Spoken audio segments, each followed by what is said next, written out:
Mon nom, c'est Marie-Audrey Martineau. Je suis la technicienne en loisirs ici à Rousselot depuis un peu plus d'1 an. Je suis comme arrivée en poste et puis à peine 3 mois après, on est tombé dans la pandémie et tout ce qui est venu avec. Initialement, le 13 mars, ça devait être une journée festive.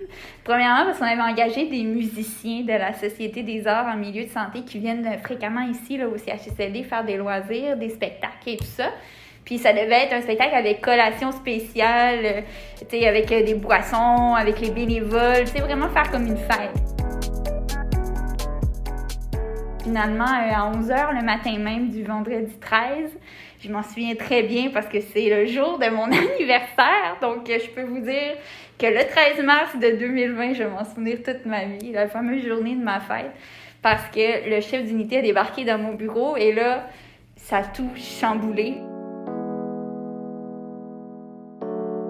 D'une seconde à l'autre, on a dû tout annuler nos activités. Puis là, ils m'ont dit, malheureusement, tout ce qui est concert, tout ce qui est bénévole, tout ce qui est activité de groupe, rassemblement, maintenant, avec le nouveau virus qui vient d'arriver, on va devoir stopper ça. Là, j'ai dû contacter en catastrophe le musicien qui s'en venait à 1h30. On s'entend, là, il était à peu près 11h, 11h30 le matin.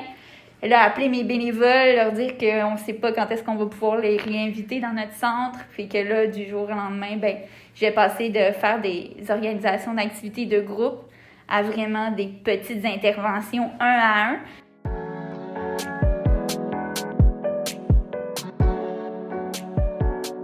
Le premier cas de COVID est arrivé à la fin mars et on a eu un cas et 4 à 5 jours après, c'était un étage complet. Après ça, l'autre étage, puis finalement, après 3 semaines après, c'était l'ensemble de l'établissement qui était considéré comme une zone tiède. Puis on a même ouvert une zone rouge, une zone chaude. Donc là, il y avait même du personnel qui était vraiment attitré à cette zone-là. Et puis la plupart des résidents qui se sont ramassés là, malheureusement, ont dépéri. La plupart sont décédés. Là, donc c'était vraiment touchant émotivement aussi. Là. On a perdu énormément de résidents. Ce qui nous a aidé beaucoup, en fait, c'est la technologie. Parce qu'on a eu la chance de recevoir des tablettes électroniques de notre fondation. Puis grâce à ça, on a réussi à garder un contact entre les résidents puis les familles. Puis j'ai été témoin là, vraiment de conversations chamboulantes. J'ai eu peut-être la chance d'être témoin d'une dernière conversation entre un frère ou une sœur d'un résident qui vivait ici. Des beaux témoignages puis des beaux moments que j'ai vécus malgré tout ça. Puis c'est sûr, moi, ça m'a peiné un peu, là, tout ça, d'accumuler les pertes des résidents. Ça vient chercher encore aujourd'hui, j'en parle, puis ça vient me chercher vraiment. Là.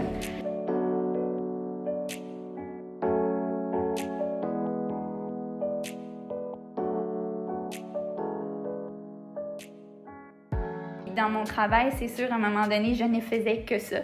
Ma liste d'appels, là, des fois, j'avais 8 appels dans une journée, là, des appels vidéo toujours, avec Skype qu'on fonctionnait.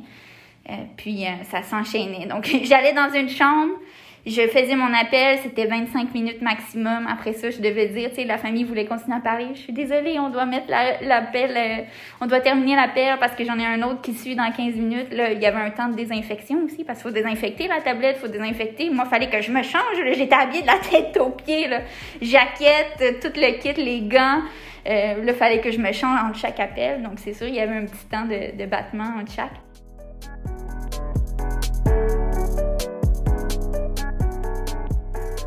On essaie toujours de garder du professionnalisme, évidemment, à une certaine distance avec notre clientèle, mais on les voit ici au quotidien. Là. On est là avec eux 5 jours semaine. On se dévoue pour eux, donc c'est sûr qu'on crée des liens, puis à un moment donné, ça vient chercher l'humain aussi. Là.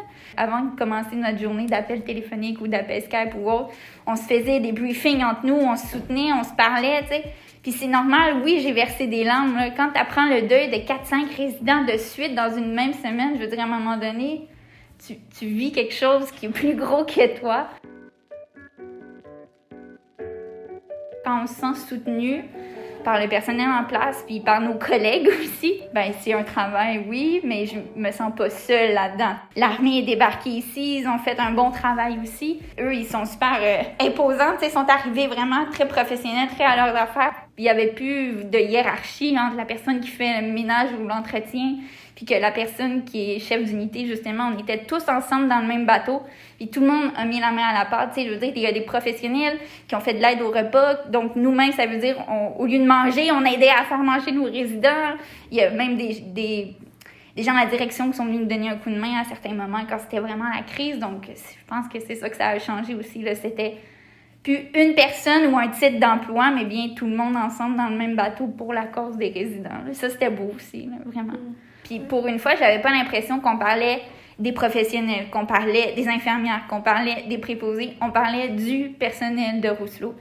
Je me souviens, il y avait des réunions des fois dans les salons des unités qui étaient leadées par les chefs d'unité, évidemment. Puis, tu sais, vraiment, ils s'adressaient à nous, l'équipe, tu sais, l'équipe de Rousselot, du CHSLD. Tu sais, on se serre les coudes, là. Je sais que ça a passé aussi dans le fil, là, mais moi, je me sentais comme ça. Puis je me sentais vraiment comme dans une famille, un cocon, tu sais.